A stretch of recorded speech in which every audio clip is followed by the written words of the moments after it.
66% of heart deaths happen without any obvious signs. In fact, there's 5 weird signs that are red flags that may be telling you that your heart is unhealthy. We're going to get into them, and then we're going to get into what you can do to improve the health of your heart. This is the scary fit tip. This is you talking to yourself right here. Yeah, no, you're the guy. No, you're the guy that gets like a symptom and oh my god, I'm gonna die. I gotta get answer. That's why I came up with WebMD. Yeah, I was like, I have all these. Yeah, you've Googled this. This is how this came up right here. No, it's because heart issues are the number one cause of death in modern societies. It's by a long shot. And I have family members who had signs that were like strange and they didn't show up. And then next thing you know, they had a heart attack. And I thought this would be a great fit tip, but also to talk about the things that the data shows significantly improve heart health. And some of them are obvious, some of them not so obvious.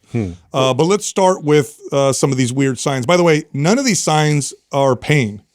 So we all know the classic like left arm pain, for heart attack, crushing chest pain, that type of deal. Tightness. Majority of people get a heart attack without those symptoms, which I did not know. 66%, significant percentage of people who have a heart attack without feeling it in those ways. Interesting. Yes. All right. So here's the first one: poor sleep. This one's hard though, dude. Of course, everybody gets poor sleep. They do, but what this probably looks like is sudden, random, what is going on, kind of poor sleep. It's like. Everything's fine. Nothing changed. I'm not going through a hormonal change because that can happen as well. I don't have any crazy stress. My bedroom hasn't changed.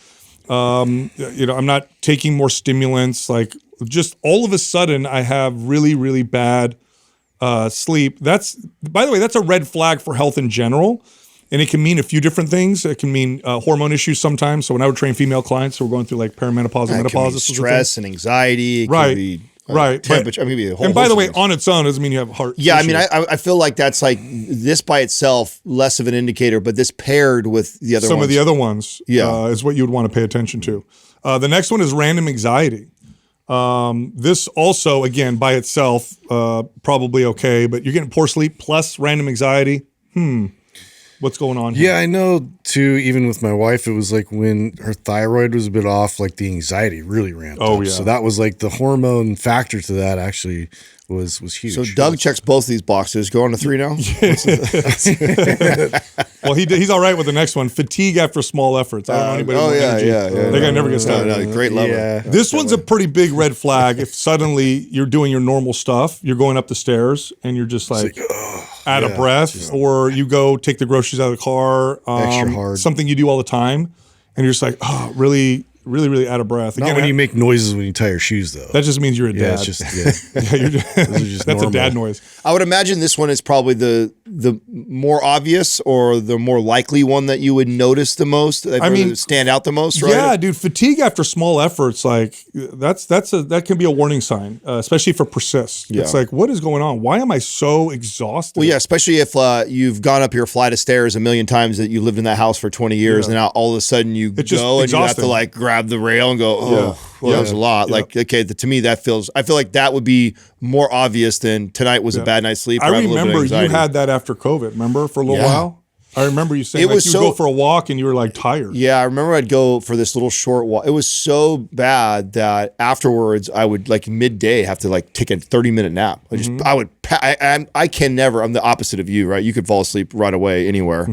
I can't sleep in the middle of the day, just almost impossible. I have to be super, but after COVID, I remember right after I had it, I remember that for about a month afterwards, I had that fatigue like that. That was very obvious to me because it was so out of the norm. Like, and that's what it should be. It should be kind of out of the norm type of fatigue. Shortness of breath, walking up the stairs.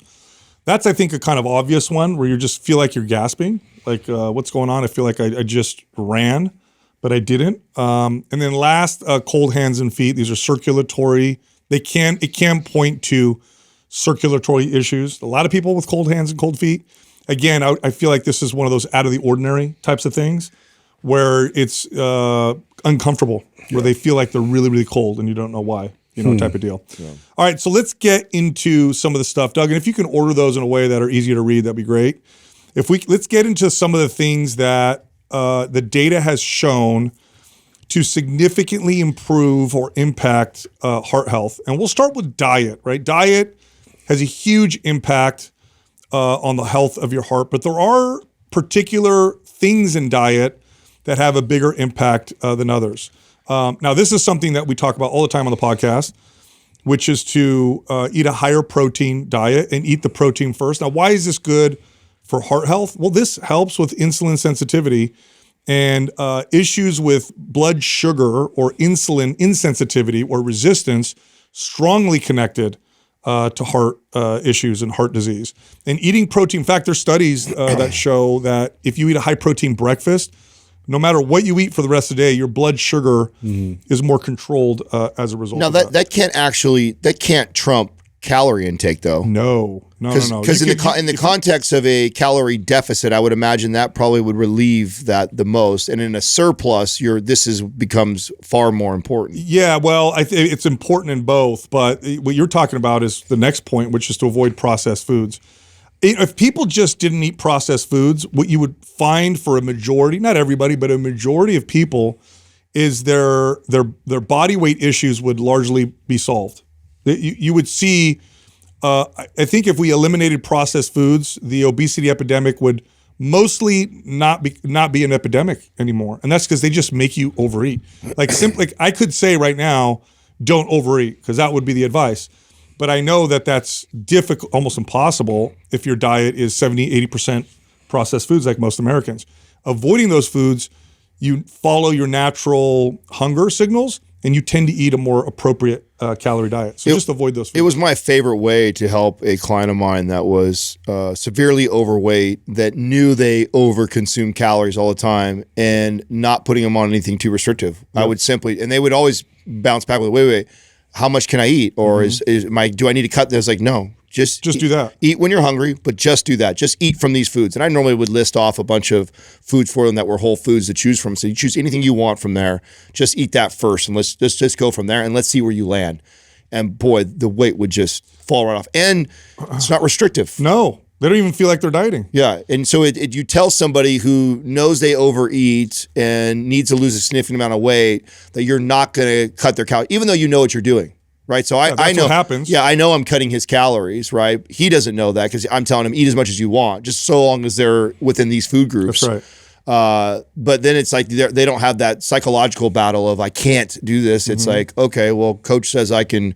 If I'm hungry, eat. Just I got to eat from that list. Like, okay, I can do that. That seems reasonable, and so much success. In my experience, when I had clients who had weight to lose, they would typically lose about half the weight that their goal weight loss was by this alone. Yeah, half. So I got to lose 30 pounds. 15 pounds will come off with something like this. I'm going to lose 20 pounds. 10 pounds will come off just by doing this alone, without me even talking about protein, carbohydrates, fats, or calories, or anything else. This alone would typically handle half of the weight loss. And to your point, Adam, my favorite part would people come to me and say, I don't know what's happening. Yeah. I'm eating till I'm full. How am I losing weight? Because it was just, they felt satisfied. Because that's what heavily processed foods do. They make you overeat. Do you know if the American Heart Association has updated? No. Because before that, it was very deliberately targeted to like saturated fats and cholesterol and, to avoid by all means necessary. So we're going to get to that. But one thing that they did that made me upset is they did not come out and, for lack of a better term, condemn heavily processed foods. Their point was, well, make sure you don't overeat. Yeah. Well, yeah. Okay. That's of course. By the way, so much of their funding contributes to that the most. So much of their funding comes from these food companies that they have a very strong incentive to not say don't eat these foods. Right. But if I took two groups of people, 100 people in this group, 100 people in this group, and this group I said cut your calories by 500, and this group I said don't eat heavily processed foods, and then followed them for 4 years. The one who's avoiding heavily processed foods would be far more successful than the one who I told to cut their calories. Right. Today's program giveaway is MAPS Anabolic Advanced. If you want to win, leave a comment below this video in the first 24 hours that we drop it. Subscribe to this channel and turn on notifications. If you win, we'll let you know in the comment section. We also have a sale. The Shredded Summer Bundle of Programs and the Bikini Bundle of Programs are both 50% off. If you're interested, go to mapsfitnessproducts.com and then use the code JUNE50 for the discount. Here comes the show. All right, so fats. Let's talk about fats here. Here's the deal with saturated fats. there are polymorphisms. In other words, there are genetic differences where some people do need to watch their saturated fat intake because it does contribute to blood lipid levels in them that are not ideal for heart health or that have been connected to increased risk of heart issues. There are, however, another significant percentage, a pretty large percentage of people, probably more than half, where this is not an issue. So long as calories are appropriate, everything else is good. I'm one of those people. Like my diet is so high in saturated fat, it's not even funny. Like I eat probably 2 pounds of red meat a day. It is grass-fed, so it's got a better fatty acid profile, but I still have a lot of saturated fat from eggs, from other stuff. And my blood lipids always look incredible. Like I can't make them go bad by doing that. And there's lots of people like that when their diet is otherwise healthy, this doesn't cause a problem. Now there are some people, and it's a smaller percentage than half. It's smaller a lot. Yeah, where they'll do everything right, then they'll come back and be like, my blood lipids just don't look ideal. Everything else looks okay. Do you think in that case they're still under the calories still, or do you think they're also probably hitting maintenance to surplus? When you drop calories, a lot of magic happens. I mean, this is the reason why you keep hearing me go back to that is just for this simple fact is like one of the best things that you could possibly do is just get in a calorie deficit right away, and it clears up so many of these problems, no matter who you are or how sensitive you are to anything, just simply getting in a deficit. It seems that like if you are overeat saturated fats and you're in a surplus and then you also are sensitive to those things, it can be really bad for somebody. Yeah, but I've had a couple, not a lot. I've had a few clients like this where they were doing everything right and the blood lipids weren't perfect. They weren't the best. They were okay, but there were a few things in there that were not great, and we just had them reduce their saturated fat intake, replace it with polyunsaturated fat or fish, and they saw great improvement. So that is the case for some people. So I'm not one of those fitness people. It's like, don't worry ever about saturated fat. Now there are cases, but like you said, Adam, oftentimes it's you're eating too much of everything. You're eating garbage. You're not exercising. It's not the saturated fat. It's all the other stuff. Do you also think too it makes a difference if it's coming from a place like red meat with a high protein version of that versus just like pure saturated fat from other things like oil, processed food. Of course. Yeah, right. So absolutely. And also, because that's the other reason why I see when you see these markers on somebody who has higher saturated fat, it's like, well, where are you getting your high saturated fat? Right. And are you hitting your protein intake through whole foods? I had one client, Jim, Doug knows him, who, I mean, this guy was like, this is a swimmer guy, right? Yeah, dude. And he was in his, at the time, late 60s, but like super fit, did everything right, ate a lot of red meat. And his numbers came back and they weren't bad, but he's like, Sal, I'd like to see my HDL go up a little bit. And, I'd like to see these numbers change a little bit. What can I do? And all I had him do was change from conventional, he was retired, so he always tried to save money with food. But we switched from traditional beef to grass finished beef. That's all we did. And we saw an improvement because the fatty acid profile is better in that kind of meat. Fiber's another one. Funny part though about that, just again, side note, is like you also reduce calories by doing that. Yep, and increase protein. Yeah, you're right. Yep. So it's like, was it because of that, or was it because it also brought its calories down? You're right. Yeah, that's a good point because he didn't track. That's a good point. Very good point. Next up is fiber. Contrary to what the carnivore diet fanatics say, fiber has a lot of data to show its protective benefits. Fiber is also satiating, by the way. Protein is very satiating. Do you know what's under that for satiety? Fiber. Fiber is a great way to get yourself to eat more appropriately with your calories. Fiber comes in, fruits and vegetables, and it's got great effects on heart health. So now I don't think eating fiber infused processed foods is the way to go. I remember in the 80s and 90s, there was this high push for fiber, and what people ended up eating were like these cereals that were like super high fiber cereals. Yeah, great way to get gastric upset and blow. Have you guys ever eaten like? The shredded wheat that's just basically like a bale of hay. Dude. A little tiny bale of hay. I like shredded wheat, bro. Do you? Yeah, it was frosted. Yeah, frosted. Yeah, frosted that's the only way it's like edible. That's not the same thing. I remember eating I think it was grape nuts. I ate a whole grape. That's a lot of fiber. And bro, I felt that's like so much fiber. Oh, my stomach got so, because fiber will do that if you eat certain kinds of fiber. But fiber is important, and fiber, besides protein, fiber was the other thing that I would look at. That's why I think it's so crazy, that community that tries to hate on it like you don't need it is. That was such a simple fix for so many. Almost always when I had a client, almost always, not always, but almost always when a client had digestive issues, I would look into their fiber and they were grossly under consuming. I would have I'd have them eat like 2 cups of berries and like a spinach salad thing. Great. And like all of a sudden, and do that for like 3 days in a row and like fixed. Yep. And so the fact that there's people that try and say that it's unnecessary, it's like, I can't think of, there's so many clients that simple piece of advice helped them so much. You know?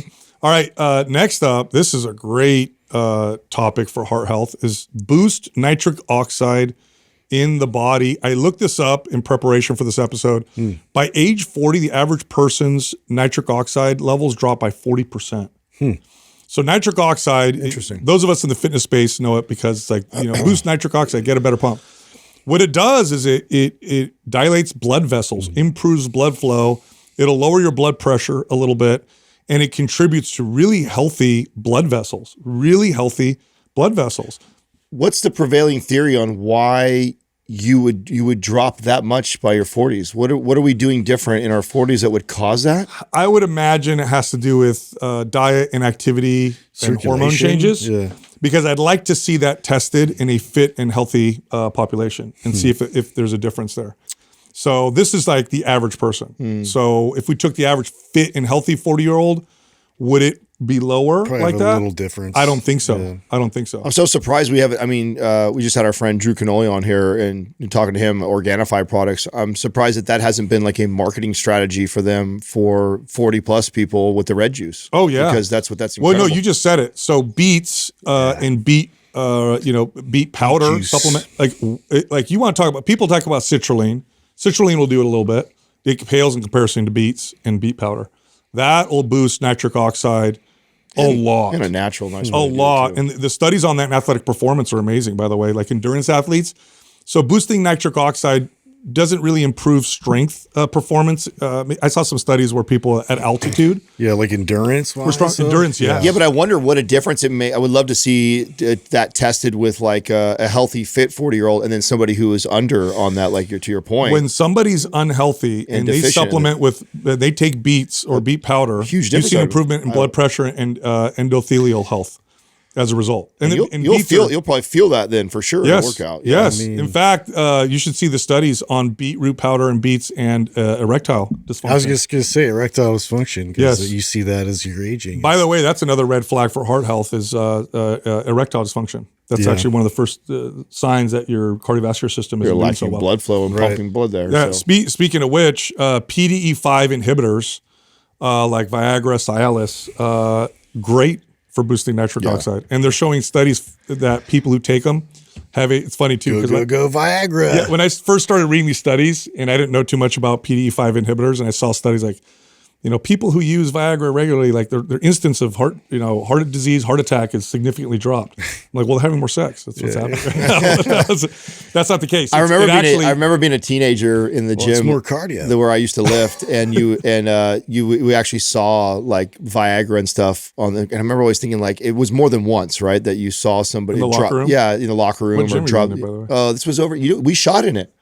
Remember the gym that we shot? Yeah. Remember with the first bodybuilders were using that stuff for the pump in the gym. Yeah, I mean, I had no idea. Like, just didn't. I was like, I knew what Viagra was. I mean, as a teenager, but I was like, why would this be in a gym? Like, who's like? Yeah, is there really somebody who's like getting it on in the back and they can't wait to get home? Is that why you stopped training there? It's got a little weird for me. But later on, found out how great it was for pumps, and I thought, oh wow, that's interesting. Yes, here's kind of an expensive way to do it. Yeah, here's another thing that you got to see the studies on this. Mouthwash kills the bacteria that produces nitric oxide. Okay. Oh, interesting. Yeah. So mouthwash. I've known about why it's not good just because it kills the microbiome in your mouth, which is important. Oh. Yeah, that's connected to the 100%. Oh, wow. 100%. I've heard that a lot with dental and mouth health, like also like being correlated to heart health as well. That's also, by the way, I'm so glad you said that.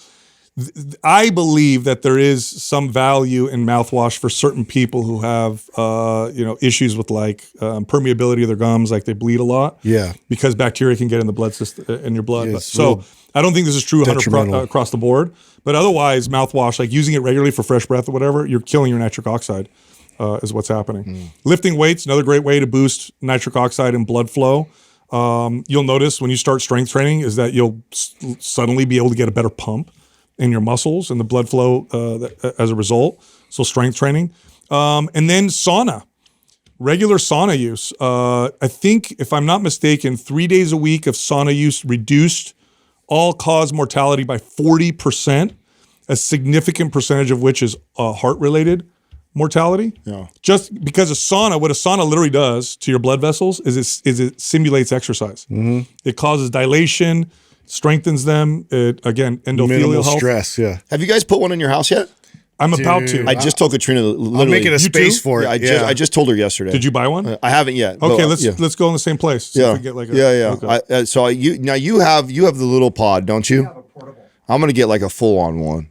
Yeah, I want to put it in my backyard. Yeah, like a full on. Like the barrel one. Yeah. I don't not necessarily a barrel one, but that style outside. That's an outdoor version. We're gonna put it in our room next to the bathroom because then I like to get in the shower right afterwards. Yeah. But I mean, it's so healthy for you. It improves VO2 max.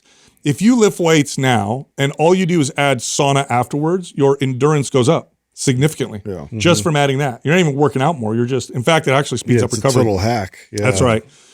Next is to move daily. Steps is a great way to track this. About 8,000 steps a day will give you about 80% of the benefits of moving. You'll get more benefits with more walking, but 8,000 steps is super, I think that's super achievable for most people. And then the last thing is don't smoke.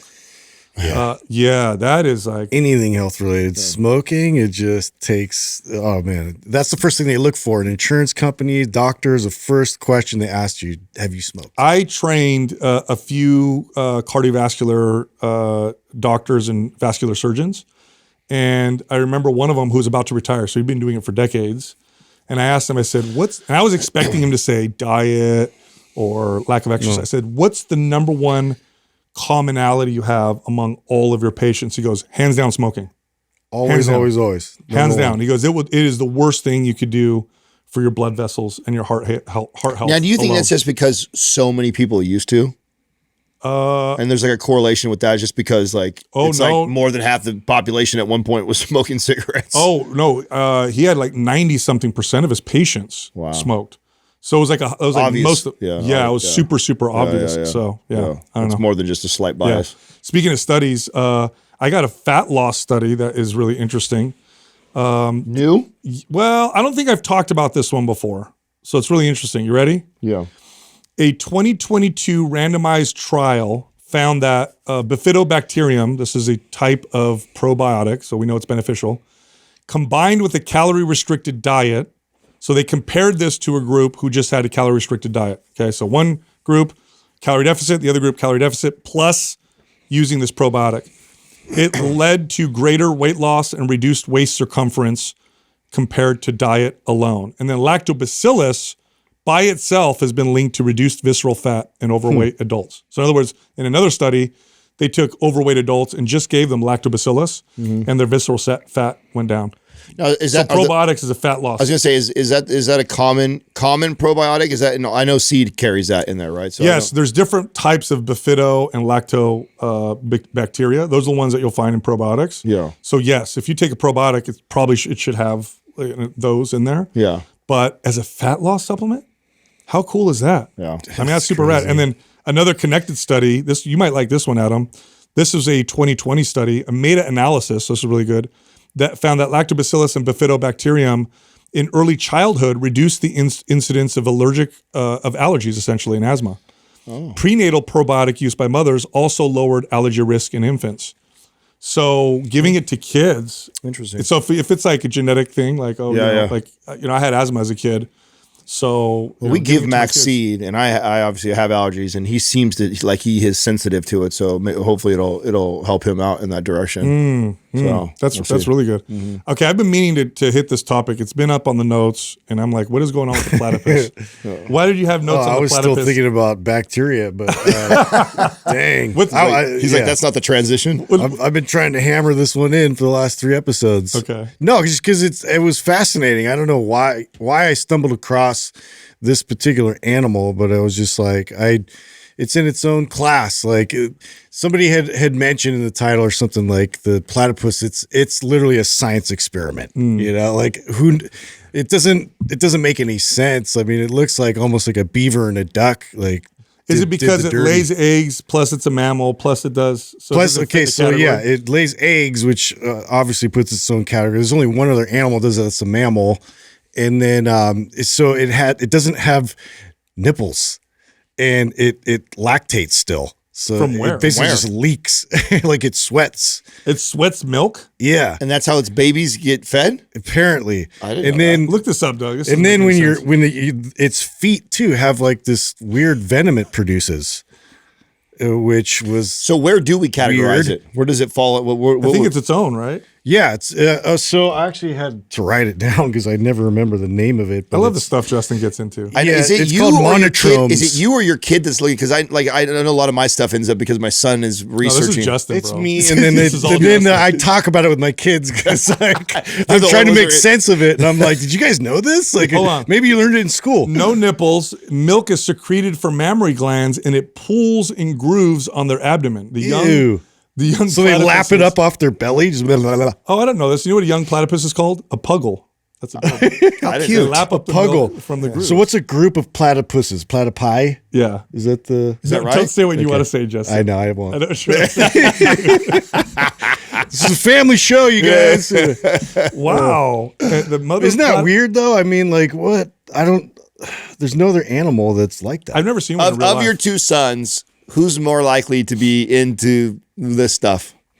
Everett. Oh, Everett is. Yeah. Oh, I see. I would have thought Ethan because Ethan's more the reader. I would have thought He's the reader. Well, he's more into like geopolitical stuff and. Oh my God, that's deep for a kid his age. He's so into that, and he's so into like governments, and he could draw I don't know how many countries' flags, but he knows them all. He's memorized them all. Really? Yeah. And I totally on his own. It's not like he had to do it for his interest. That's cool. Yeah. That's cool that he's into that like that. Yeah. No, Everett's very. He's like me. He's into the random, and he's into a lot of like deep philosophical things and like trying to make sense of things, like big problems. And we have like really long discussions sometimes. He's like, "Dad, I have to go to bed." You know, and he like, gets mad at me because we get into this like philosophical topic. And Oh, wow. yeah, that all the time. And me and Ethan's pretty much like regular. You know, That's so it's like- awesome. You know, my favorite right now is watching Max try and articulate something with a word that he hasn't used yet. So like we were walking and and I'm challenging his thinking all the time, and he said something and the way he was responding wasn't aligned with like what he was talking about before. And I'm like, wait a second, you said it this way or that way, and you could tell like he doesn't know the word confused, like that he was confused and he didn't know what to say. So he's like, yeah, that's because my brain is broken. So, my brain's yeah. I'm like, oh, you mean you're confused? You're confused on what? Okay, and then we would explain it. But he's at that age now. It's so fun to watch him search for the appropriate word to describe what he's thinking or feeling. And so he uses his best example of like to do it, and I love trying to piece it together. I see how you put that together. Yeah. Like, oh, that's so great that you like. Have I told you guys that my 4-year-old he'll come up to us in front of his 2-year-old sister, and he thinks he's trying to be slick because he wants to say, "Can I have a treat?" Yeah. But he hears his mom and I spell things all the time when we don't want them to know. Yeah. So he comes up to us and he goes, "Hey, Papa, can I have some COYK?" And I'm like, COYK? I'm like, Quick. yeah. You want a treat? Yeah.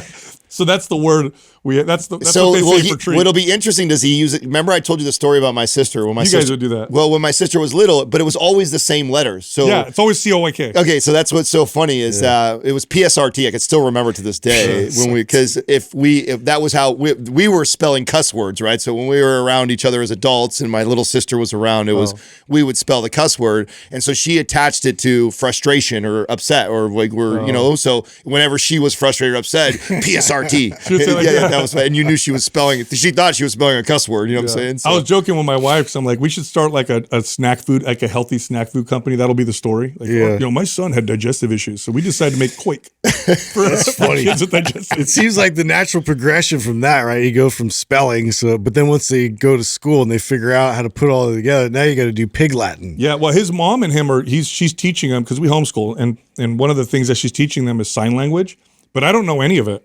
And it's already happening where they're talking in sign language. I'm like, oh, are you guys doing this to talk about your dad? Oh, that's great. Like, what's going on? Oh, wow. He's already put it together, huh? He's starting to put some stuff together with, you know what? It activates the same brains as language, right? Sign language. Oh, yeah. Remember that show I mentioned? Did you guys ever check it out? The one where it's like, you can't say that. But they ask questions of people, like some people that have disabilities, some people that are like priests or like, unique categories of people. No. It's on Netflix. I mentioned it on the show a while back, but they had one for deaf people, and like they went through. Oh, were you asking questions that you normally wouldn't ask? Yeah. Yeah, like it's taboo a little bit, but like also they're like very open to talk about that's right. and try and describe their their experience and everything. I told you how like when because they have like new procedures that can bring hearing or sight to some people who'd never had it. Yeah. And one of the biggest misunderstandings, I guess, that people who are deaf and then could suddenly hear, they all thought that the sun made noise. Yeah. They all said that they were shocked to notice that the sun was silent. That's wild. Which, if you think about it, it looks like it would make a lot of noise. I've been applying that. I mean, it's only been a handful of times, so I can't I don't have like a huge example of like, oh my God, that totally works. But the handful of times I have used that strategy of not telling my son no and saying, ask me after this. And it works. Pro. Yeah. It's a pretty little cool hack. I do feel like a lot of things will work on your kid though, because he's pretty he's so chill. The test will be if it works on my kid. I know, and so that's kind of Katrina and I were talking about it, and I'm like, we've communicated so well with him for so long that he's pretty easy to. I could even tell him no pretty easy, and like he's not a. He also just has that demeanor. Yeah, he's not a kid who's going to throw a tantrum and this and that and be that way. And so, okay, do I have a little bit of a bias because my son is already easy? So, but it's like working even more like magic with him. Is just like shit. Half the time he forgets. He forgets. So it's not. It just shows you that in the moment, like he wants. We'll get back to that. It's impulsive. Exactly. It's impulsive. He hears his mom saying, "Hey, it's time to get up, shower, go to bed." No, I want to play with my Legos for 10 more minutes. Okay, well, get your stuff ready, do this, and then ask me after that. And then it's like he forgets. And so it's like that's brilliant. Yeah, I'm like, okay, I do that with adults all the time, and it works the same. I'm like, it's kind of a cool hack. I'm like, we'll get back to that. Yeah. Wow, that's messed up. I mean, it's so smart because it doesn't cause that no and that natural want to rebel. It strengthens the muscle too of him having to think and connect the dots of like, if I do these things and just wait. Yeah, not indulge right away. No, totally. I mean, I love the delayed gratification that it teaches him. It also connects. I haven't done it yet. I got to you could try it. I mean, again, like I said, I have a small test group of how many times I've done it, but so far I've been really impressed with it. It's more Katrina and I are training. In fact, she like initially just said no, and then I came back and said, "Well, do this and do that, and then ask us." And then he actually looked at me and goes, "Oh, are you the boss tonight and not mommy?" And I went, "Oh God." I said, "No, mommy." And then she stepped in and said something like that. I'm like, I don't want it to be misconstrued. So it's us needing to practice to be more consistent with it. Of like the initial want to say no when that's not what we want to do. And so far, so good. So hey, so chirp off this. Did you guys know that the first AI, I'm going to pull up this article, the first AI artist got signed? Like musician? Yes. Who it was? Was it Timbaland? Timbaland. Yes, Timbaland. So there's a company that he signed his first AI artist called Tata from the AI entertainment company he launched. Oh wait, hold on. So it's his company. He launched it. Then he signed it. Thing that he built. There's got to be creating an artificial market. There's got to be some tax benefits. That sounds like a really creative But I made money off the money I printed right now. Well, so Great. I mean, essentially, what's going to probably happen is that you're going to see, and they're calling it APOP, by the way. You're going to see are companies who are going to create characters, AI characters, probably try to get a following on social media, which is already happening. It's already happening. There's companies already that have fake AI girls that have got 250,000, 1 million followers, and they're selling $40,000 worth of product a month. Yeah, I know. And they're not required You know how to say. embarrassing that one video? that is when you're like trying to build a business That's like the AI artist right there. The girl with the pink hair, or right there. You see the video of the guy that's like getting ready in the morning. He's like normal. He's like looks like a dude. He's putting his stuff together, all that, and then it literally he's a hot chick on like an AI hot chick, and then he manages that. He just manages it, but he does everything like he normally does, but just as a hot chick on the internet. Oh, yeah. It's a filter. It's like a filter, right? Yeah, and it's like, and he's making all this money because people are like, ooh. You know what? This is a short period of time before that's totally. Be played Then out. you're going to trust nothing. Yeah. Well, not just that. Everyone's going to do it, and it's not going to be very valuable. Well, that's what I mean. Right now, it works because it still tricks a lot of people. People are unaware. Once everybody becomes aware, now you're going to be skeptical of everything. You'll be like, even if it's real, I don't know if I trust that person anymore. Is it going to be a market that's just competitive, though? Like, which company can create the AI person? Who's got the best artificial nonsense? Who gets you know what's going to be crazy about this, you guys, is that, since algorithms on social media are super advanced and they adjust themselves on the fly. They're super individualized to you. And it's based off of things that we don't even know, but the stuff we do know is like what you click on, what you hover over, what you comment on, and what you like. But there's other stuff too that they're not telling us. And so your algorithm is super, super individualized in the social media platforms with the best algorithm that can individualize That's what's itself. creepy is like they measure like the amount of hesitation you have, all of it, like all of like eye blinks, like all that. So I consciously change my algorithm. Yeah, all the you time. can totally. I consciously click on stuff. I don't want to see this. I want to see this on purpose to try to fight it. I do the same thing already. But I have to do it consciously. Yeah, you have to be active about it. So what I'm trying to say is that these AI there's going to be a point when these AI, I don't know, people or whatever, they're going to adjust themselves to you. Yeah. So you're going to get the AI person say, it's already figured out who Justin is going to. I mean, we were debating this on our walk. We were debating this on our walk yesterday, and I definitely think there's going to be certain things that like that it's going to be good for. For example, like it's going to make a lot of things that were out of reach or too expensive for the average person to now have access to consume. And for that reason, it'll be good, right? So there'll be things that AI, robots, and things can create that somebody else couldn't afford before, that'll be so inexpensive because it's not humans that are having to build it. But then there'll be a percentage of people that won't want that. And they'll want the thing that has imperfections, and that's human made. I mean, and we already see examples of that in society today. And so I think it'll only accelerate that. But is that the same percentage of people today that are like, I want a handmade chair instead of the one that I could buy for 1/5 the cost? That's a small market. It's not a lot of people. Most people don't want the handmade thing because it costs too much money. They want we want what we can't have. We have already proven that in the market. We want the things that we like, exclusivity and rare and like that. I mean, but that's still for example, a you small guys know how like the Hermes purses work, like how that works. No. If you guys are like, is that how you say it? Hermes? Yeah. Okay, I thought it was Hermes. Versace. So I think we're all saying it wrong. Yeah. So let's say you want to go buy. Listen. Okay. You don't know how this works. Like, you want to go buy your wife one. She does. Right. Let's say she's never had one. You want to go buy her one. You go down to the store to go get it. Okay. You don't get to pick the purse. They tell you, you can have this one. No matter what. I don't care how rich you are. You got to buy this one first. And how do they just? Oh, wow! It's just like Ferrari does the same thing too. You cannot. I don't care how much money you have. You cannot They released a new model, SF90, the SFXX, their version. It's like $1 million car. Sure. You could be worth billions. So you can't just go buy one. You can't just go buy one. You need to have already bought 7 other of their models. 7 that they wanted you to buy. I mean, that's an arbitrary number. It's like it's several. Like you definitely need to. You can't have just bought 1 or 2. Yeah. You got to buy like 5 to 7 of their other models that they wanted you to buy first. And that company does that? Yes. So if I walked in there, I'm like, I want to buy one right now. I didn't know that. The one. And people do it, and people pay the money and play the game, and then it's. But it's not a lot of people is my point. Most people are, I mean, it's enough to prop up those companies to be worth hundreds of millions of dollars. Yeah. You know? But there's not a lot of those companies. I know, but so what my point is though, it just moves down. Yeah. So there'll be that example. So there'll be just levels of it. But people will want exclusivity. People will want rarity. Still People will want follows what the they can't luxury have. model, yeah, somehow. And so what AI will do really well is it will, the Mass produce. Yeah, it'll mass produce things that everybody can have. And so somebody who wasn't even at the entry level will now be in the entry level. So it'll just move everything down. But there'll still be the top tier people that will. So like maybe like the Hermes purse goes down a level or two, and then there's the next level thing. But that's all it's going to do.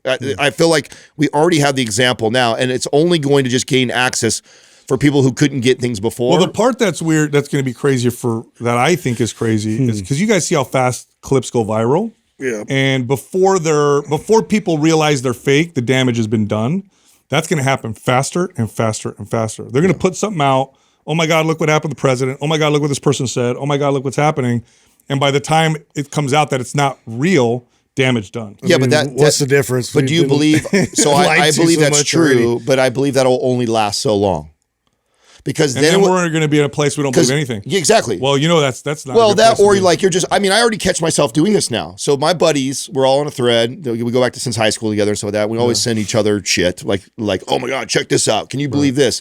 And I've already watched the evolution of our conversation. If you send me something that's like kind of crazy, first thing to say is like, did you fact check? It's like when I thought Eminem released that gospel song. Yes. See That how was I AI, dude. How I acted to you right away. I was like, right away, I don't believe you. Like, no, it's not true. Dude. And you're like, yes, it is. No, it's not. Prove to Facebook me. is You need to riddled prove- with that stuff. You need to dude. prove to me with multiple different places Yeah. to prove before now I'll believe it. Where that before a guy like you, I'd be like, oh my God, that's crazy. Like I believe Sal. Sal's a smart guy. He knows what, like no. It's like now I don't care how smart you are. You got fooled. Yeah, I'm not going to be fooled by the first thing that someone shows me, and it's still new enough now that we still get a lot of people. I feel like what it's going to do is there's going to create a market for an arbitrator of truth. Yeah. Which is not good either. No. Who's that going to be? or some fact checker of some company that. Or that's all you they have do. an AI fact checker yourself. But I don't know, man. That's gonna be weird.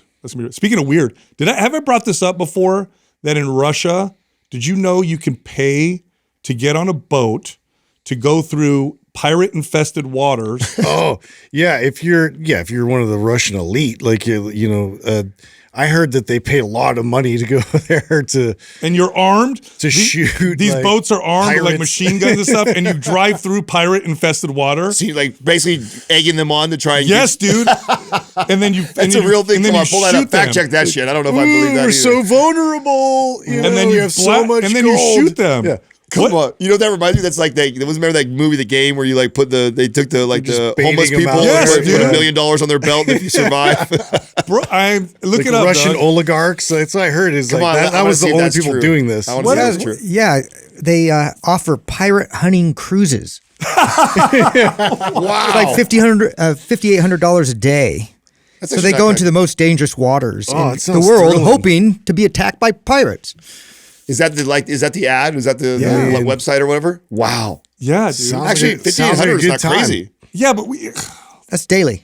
that's got to be some evil. Like, I'm bored. Like, you're a billionaire. I'm bored. What do you want to do? I want to shoot some pirates. Yeah, shoot some pirates. Let's go. Sign up. That's messed up, dude.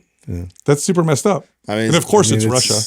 Doug, is there videos of this? I want to see what these look like. Yeah, I'm looking for it. Yeah. I mean, it's kind of like the human version of going hunting for like tigers and Like stuff vigilante like that. Lions, stuff. God, dude, but they're people. Right? I know. Isn't that wild? That's And they're wild. super It's wild armed that you can do it. that you can pay to do it. Yeah. And I wonder who pays to do Yeah, this. it's like next level from those helicopter tours where they like mow down a bunch of pigs that are like running around properties. Yeah. This is people. These people. Well, yeah, and the pigs can fire back. You know what I'm No. saying? So it's a little more No, dangerous. Doug's got a video for it. I don't know if I have a good one Okay. here Come on, or let's not. see. Yeah, I want to see what this You looks should like. go do it, Doug. Yeah. Dude, stop. Do it for my birthday. Comes back who's with an eye most patch. likely to do something like that? To go, Justin. Yeah, Justin. Dude. This evil bastard right here. He totally I did hey, it. you know what? That's why he knew right away. He's like, I already looked into it. Yeah, well, yeah. It just stays in here. It's vetoed not it right real. now. Yeah. He's like, I can't take that much time off work. Can you get a video, Doug? I'm not seeing anything. I don't think they're here. going to share videos. I'm sure they'll of pull it something off. like that. That's wild. I didn't even know that was a thing. Yeah, it is. God, it's crazy. I gotta bring up another one of those studies that annoys me. So this study, I'll read you the title, what this guy wrote. Actually, I'll read the title of the study. Internal focus of attention did not change muscle activation and the rate of perceived exertion in bench press exercises in successive training sessions. Okay. Wait, say that again. I'll paraphrase.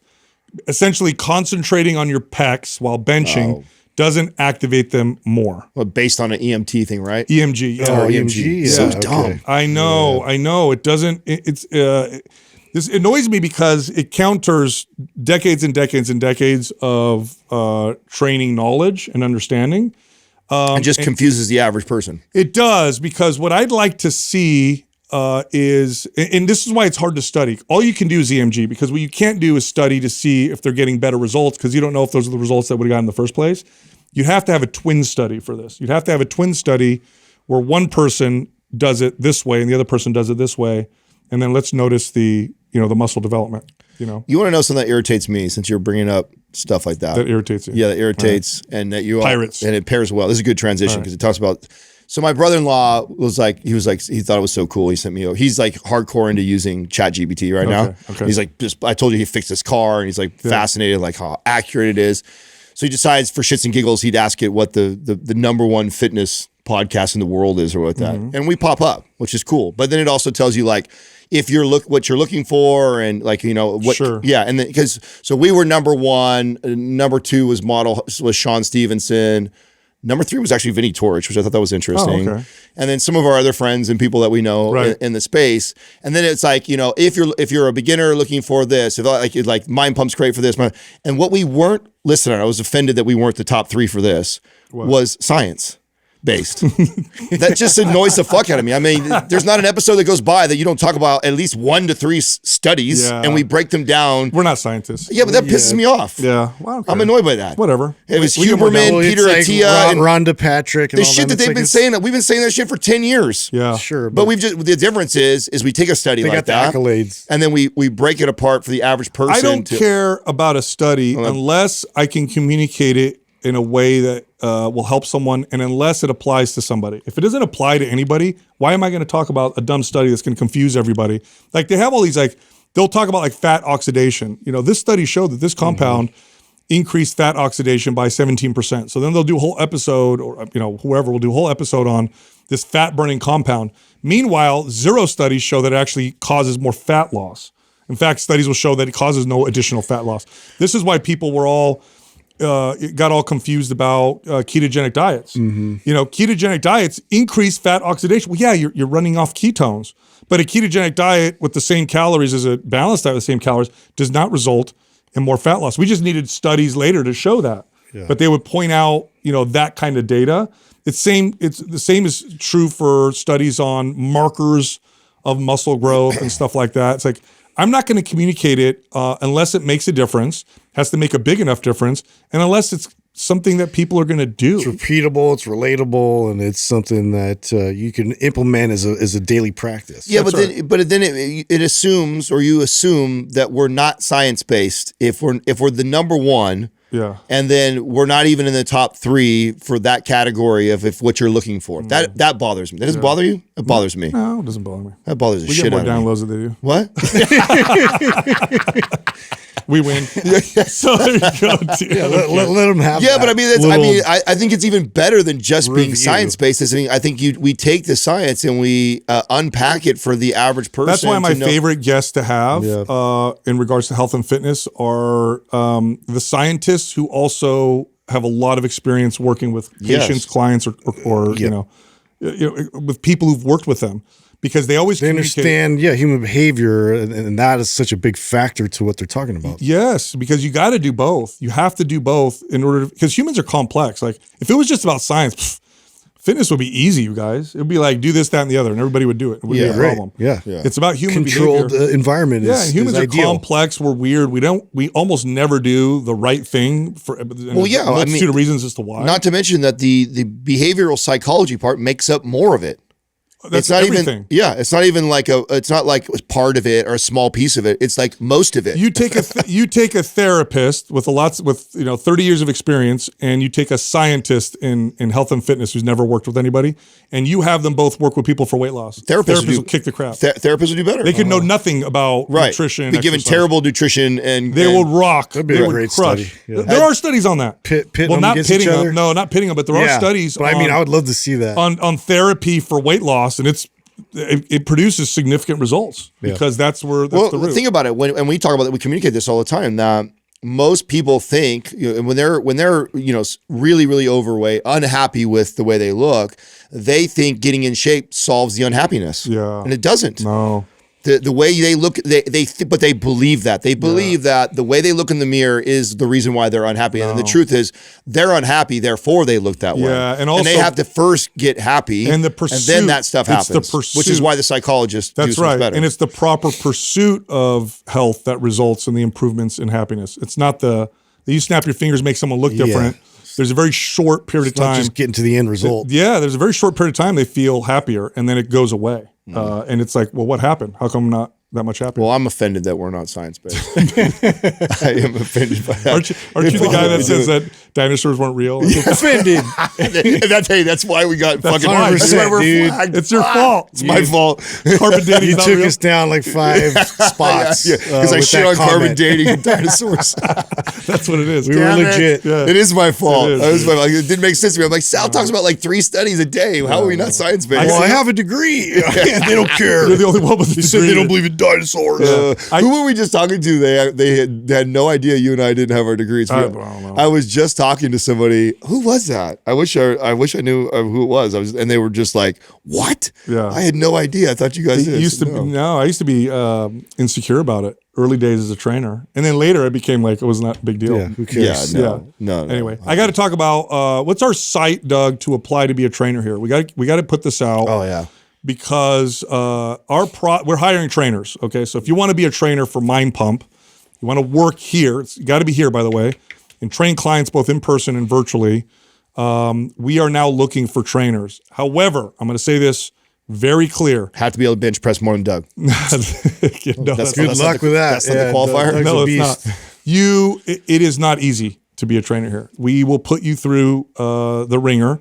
There is an internship process, and we don't hire just anybody. This is like, if you think you can handle it and you feel like you do a good job. And by the way, when you get hired here, this is a great play. I mean, our trainers are producing tremendous amounts of revenue, having incredible success, but our vetting process is no joke. But if you think you're up for it, you have a passion for health and fitness, you have tons of integrity, and you want to work here and build an incredible career, go to mindpumppersonaltraining.com/apply. So mindpumppersonaltraining.com/apply. And right now, this is a bottleneck for us, just to be quite honest. We have, obviously, because of a huge platform, we need more trainers, and we're going slow because we refuse to hire trainers that don't represent us in the best possible way. So to speed this process up, we just need to put more people in front of us, but we're not going to hire just anybody. So CBD isn't that effective unless it's combined with all the other beneficial cannabinoids you'll find in hemp oil. It's true. If you look at the studies, it's the entourage effect. Ned is the best hemp oil extract product in the world. Go check them out. See for yourself. Take it. 45 minutes later, you feel it. Go to helloned.com. That's HELLONED.com/mindpump. Use the code mindpump. Get 20% off. Back to the show. This segment of the podcast is brought to you by Mind Pump Fitness Coaching. This is the #1 course that teaches trainers and coaches how to build sustainable 6-figure plus businesses and careers in fitness. Look, it's roundtable based, so you can hear Adam, Justin, and myself teaching you how to build a better business, get more leads, close more deals, close bigger deals, and be more effective trainers. By the way, our course is nationally recognized. In fact, it gives you 1.9 CEUs with or for your NASM certification. Find out more at mindpumpfitnesscoaching.com. First question is from Dad Fit Life. I'm a 35-year-old father with 2 young children. How do I know when to push strength or focus on controlling the weight? I want to build muscle, stay strong, and get stronger, but I do not want to injure myself either, so I cannot lift. Bit of a flaw in that question. Yeah, what I'm gonna give general advice. I think it's true for most people. Yeah. Is most of the time your training looks like cruising, and it's interrupted by short periods of sprinting. Okay, so like chasing strength, pushing performance, pushing muscle gain shouldn't be the majority of your year of training, because that is well, it doesn't result in good results. Typically ends up in injury. Now, especially someone like this, how do you know when to do this? When you've got good sleep, diet's great, and you feel great, push it. Otherwise, don't. Well, the problem I have with the question is that it's not true. You actually can get really strong focusing and controlling the weight. Oh, I see what you're saying. Yeah, I mean, you know, it's not like either or. It's not like, hey, there's times, because this is what it sounds like to me if someone's asking. There's times where I'm like really concentrating on form and I'm going slow. Yeah. And there's other times I'm just trying to get that weight up. It's yeah. like, no, like you can get really strong by controlling the weight and going really slow. Yeah, slowly, and you'll progressively slowly overloading. add weight to that bar. Now, could you do that? Could you put more weight on the bar and do it explosively, like really fast, just so you could say, hey, I did 50 more pounds than what I did really slow and controlled? But that's not how we measure strength. Like the person who, and again, these aren't like even numbers, but let's say consistency still wins over those influxes of high intensity and lower intensity. Yeah, okay, so like here, okay, who's stronger? The guy who can control 4 reps really slow and control for 225, or the guy who can bench press one time 275? Yeah. Who's stronger? Yeah, the 4 reps. Right. Yeah. So it's like we get caught up in like saying that I press 275 and that I'm stronger because I can say that number to my buddies in a circle, but it's like the guy who's controlling 225 for 4 reps, slow and controlled, is stronger than the guy who just pushed out one for 275. Well, the way I interpret this is, I think what Justin is how he interpreted it, which is like, when do I train hard and when do I train less hard? Right. Is what I'm. That's how I'm reading it. That's what I think he's saying. Because if he's saying what you're saying, I agree with you, Adam. But if it's, and I think this applies to more people. So if I were to reword this, it would be like, how do I know when to push intensity and when to lay back on intensity? You know, I got 2 kids. That's a better way to ask that. Yeah. And I'll tell you what, okay, some of the best trained athletes in the world, actually all of the best trained athletes, strength athletes in the world, use periodization. Yep. It's scheduled periodization. It's not because this came out of the Soviet Union. I mean, they were crushing everybody in the 60s and 70s with Olympic lifting, and it's because they did scheduled periodization. And what they would do is for these periods of time, we're not training at high intensity. And then for this short period of time, we're training at high intensity versus just always see how hard you can go, because that's what's going to get you the best results. It doesn't. For anybody, regardless if you're a dad with 2 kids or you're a 20-something-year-old at home with no responsibilities, most of your training, like 70%, 80% of your training is kind of cruising. Yep. It's those short periods that you push. If you flip that, this is what most people do. 80% of the time they work out, they're pushing it. And then the 20% they cruise because they're forced to, because they're overtrained or injured or what's going on. Yeah. And then they go back to the super high intensity. Literally, if you want the best results over time, it's a majority of the time you're kind of cruising. I'm not saying you don't do anything. There's some intensity there, but you're not chasing it and going after it. 20% of the time. But it'll reveal it mid-set, right? Like if you feel like if we're using like the last 2 reps as the measure, and it was just like, so I could do 10 more reps all of a sudden, you know, and it just kind of, you get a feeling you could actually add weight to, so now we just increase the weights subtly and we just keep it that trajectory. Well, we're all saying kind of the same thing, just in a different way too. Yeah. Even though what I'm communicating, my point is like, 80-90% of the time, I'm going real slow, controlling the weight, and just kind of slowly getting stronger. Every once in a while, I want to test what my jumps. Yeah, just to see like, okay, man, I'm controlling 225 so good. I wonder, can I press 275? Know where your limits are. Just once in a while, like very rarely, I'm doing that. But most of the time, I'm training very slow, controlled, and progressively overloading the bar. And the best progress I ever made was when I felt like I could add, 50 pounds of the bar, but all I did was go up 10 or 15 pounds over what I was doing previously. I was very controlled. Mm-hmm. That led to the best long-term progress than just going like, ooh, I'm going to go for my max. Yep. Next question is from Kathy Steinhilb. When doing sumo deadlifts, RDLs, am I progressing too quickly with the weight because my legs can take it, but my SI joint gets achy? or is there something else at play? Okay, when she says, my legs can take it, but my SI joint hurts, it's because, you are going too high with the weight too fast. Your SI joint is the limiting factor here. Now, there's more to the story here. So the SI joint, sacroiliac joint, it's right at the pelvis in the back where the hip joint is in the low back. So you'll feel kind of the soreness in like one side of your low back. This can often get remedied by doing correctional exercise, single leg exercises, that's what I would do with this person. lateral strengthening.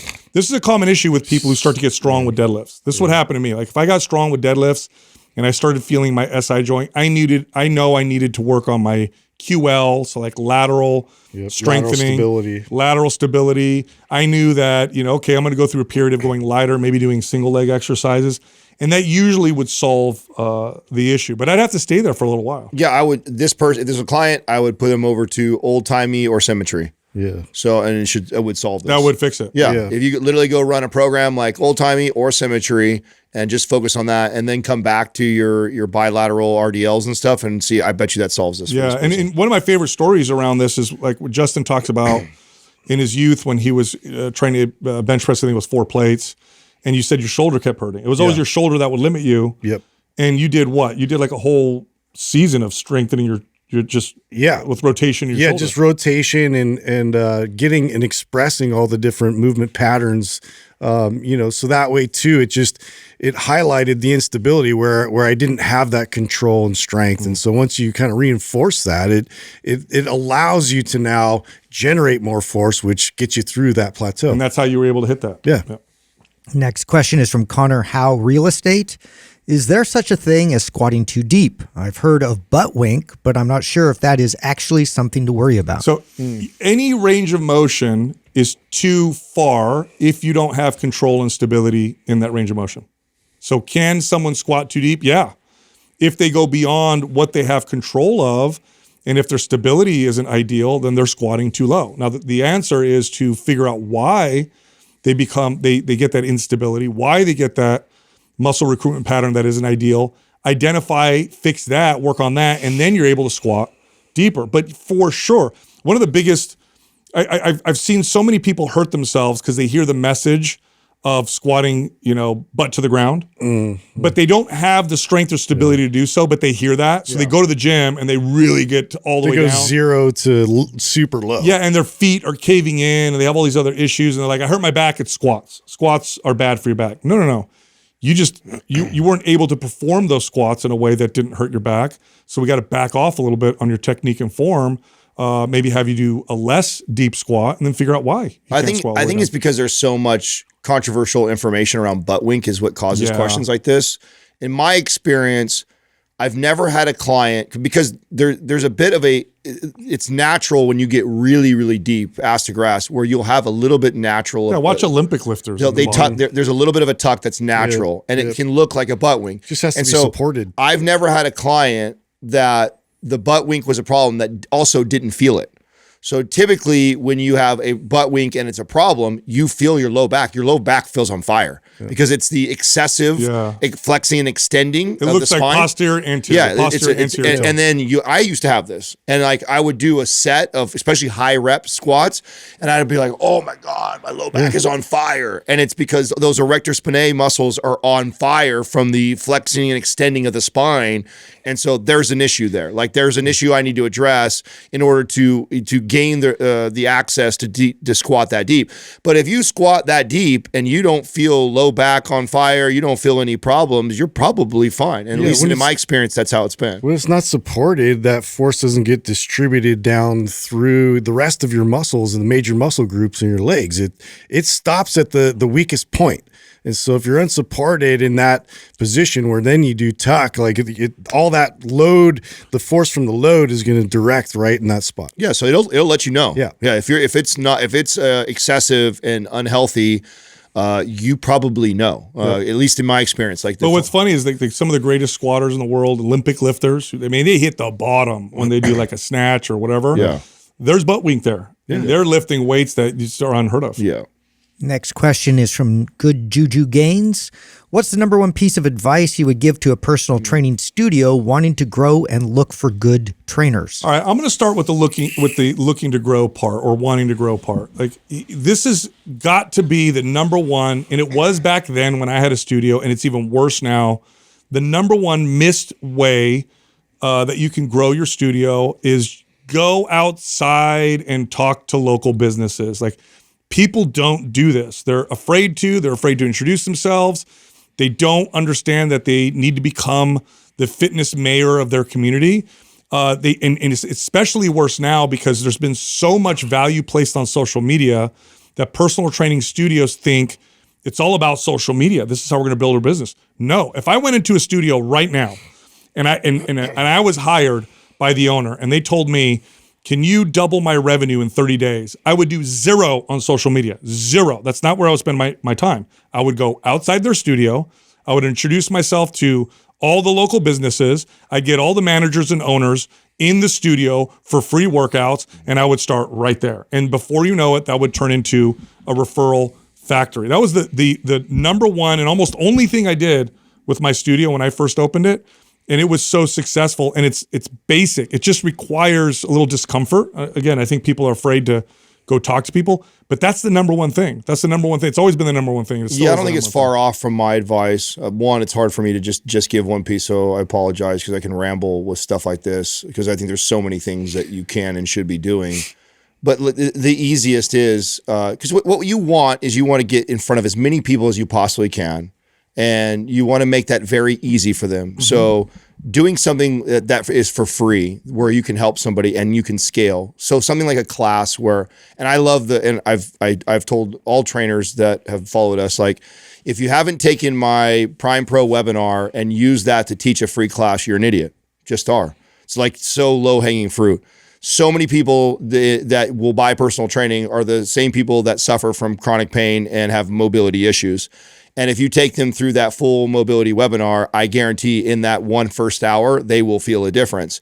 And it's 1 hour of your time. And so then I'm going to use Sal's advice. I'm going to all the local businesses and people outside of my gym that are around me, and I'm going to offer this free class. And it might look like every Saturday at 8 a.m., I host a free mobility class to help you with chronic pain. That might be how I market it or use it for put on my flyers. And I'm going around and I'm offering that to as many people as I can. And my goal is, can I get 30 to 50 people inside my studio that are taking this mobility class from me, that gives me the opportunity to impact them in a way where they go, wow, that was really helpful. Or why does that feel so much better, Adam? Or what did you just do? So then I can go, I tell you what, I know I have a full class of 50 people right now. Let's book an appointment, you and I, one-on-one, totally free again, where I'm going to sit down and we'll do a deep dive on just you, and I'll do a full assessment, and then we'll go from there. And I would just use that as a lead generating machine. And I would just go out and and then even when I finally moved into social media, that would be the place I funnel people to on social media. That's right. That's what you use it for, is to support your business, not build it. Yes. Yeah. It's look, every trainer knows this. The best referrals you'll ever get are from a client that really likes working with you and sees your value. Like, there's nothing like that. You can't pay for that kind of referral. So what if this is what I did when I first opened my studio. I had like 10 clients. All of them were either managers or owners of local businesses, and they all trained with me for free. And I knew I would do a good job. And before I knew it, it was literally weeks before they were sending me customers and referrals, and those people knew them, would come in, and it was like, I'll hire you. Well, over-service the current clientele you have. Yeah. Well, so to piggyback off of both of what you're saying right now with the tip that I'm giving right now. So let's say you hear this right now. You're like, oh, shit, that's a good idea. This Saturday I could do that. But, oh, man, I only have 4 days to go book that, or whatever day this is going live. And you can't get a bunch of people. Offer it to your current clients already as a free service. So a couple things happen here. So let's say I've got 10 or 15 clients that I train already. It's like, it now becomes a way for me to add value to my current clientele base, which is like, they're all like, what? Now you're going to do this for free? You're a walking billboard anyway. Now I automatically have 10 or 15 people in this class, so it doesn't look like I'm talking to myself, right? And then I encourage them, hey, bring your husband. Hey, bring your sister-in-law that you were talking about. Coworker. Bring a friend. And it's a low barrier. They'll bring them because That's it's right. free. And so now I get them. So they're loving me because I'm over delivering on my service that they're already currently paying for with me. They already have a relationship with me, so no one's going to sell me better than the clients that I'm already servicing well. So they're going to bring some of the best leads. And then in addition to that, I'm going to go out like Sal was saying. And my first goal before it is to make money is, can I load that sucker with 30 to 50 people every Saturday? And also just the second part of the question is finding good trainers. Like, and this also complements like just kind of going into the quality of like what you currently have situated right there. You bring in certifications, you bring in educators, you bring people in to service your current training staff that you have, but also what that does brings outside trainers in, it brings other people's attention into your spot. And so they know that this is the type of quality that we're looking for. Yeah, but here's the real problem. I'll tell you guys 100%, because this was a space I worked in for 15 years. And the issue, here's what the personal training studio owner wants. And here's what they think they're going to get. They're going to get that established trainer with a client base who's training somewhere else to come bring all their clients to them. And boom, I got this trainer paying rent or whatever. No, that's not how it works. Here's the problem. The problem isn't finding good trainers. The problem is that personal training studio owners don't mentor trainers. Yeah. So when a trainer would come to me, I would interview him. And if I said, okay, I like their character, I would charge rent. You pay rent to train your clients, but here's what we're going to do. For the first 3 months, it's half rent, and I'm going to take you under my wing, and I'm going to help you build your business. And I would mentor them for 90 days, and they almost all succeeded. Almost all of them built a client base, and it wasn't a problem. But you have to mentor. The trainers need mentorship. Finding that one trainer who's already successful, who already has a client load, and is willing to come over and just move their clients to you, that's like a diamond. That almost never happens. Doug, can you look this person up and tell me if they're in our course too? Because if you're asking questions like this and you're not, this is where our entire focus is right now with this business, is servicing personal trainers and people trying to scale and build their business. And so your ass better be in the course, because that's that's obvious. Like, you ask a question like that and you need help. Like, that's all of our energy is focused right now on helping people just like you do exactly what you're trying to do. And so the first step would be get in there and get into community, because you could also pluck our trainers. Support system. We got over 1,000 trainers in there that we're training, we're developing, we're teaching. And if you are listening to this podcast, I imagine that you align with a lot of the things that we communicate. So if you got one of these people that we're training and developing and they're in your area, then take them, then get them working for you. And again, I think the issue, because they're saying good trainers, what they've probably experienced is trainers trying to work there and build a business who then fall off. And then they'll take off. It's a high turnover. It is. Trainers have a high turnover rate because they don't have good mentorship. And so if you want to fix that, when they come in your studio, it's your job as a studio owner. I'm going to mentor this person. I would literally go out and help them get leads. I would help them set up body fat test booths. I would do TOs for them to help sell training. I was like, I'm going to build this person's business and mentor them so they can be a good trainer in my facility. Get in the course. That's it. All right, I know you liked that episode. If you did, check this one out. How strong should you be? Ever wonder if you're actually strong, or at least compared to people like yourself? Today's episode, we're going to talk about that, and we're going to help you determine how strong you should be, and also talk about the steps to getting strong as fast as possible. In fact, we're going to talk about the fastest way to get bigger and stronger all at the same time. I know keeps Adam up at night. Yes, it does, actually. And I know that you wrote a really complex episode here, but I think Justin's metric has been the one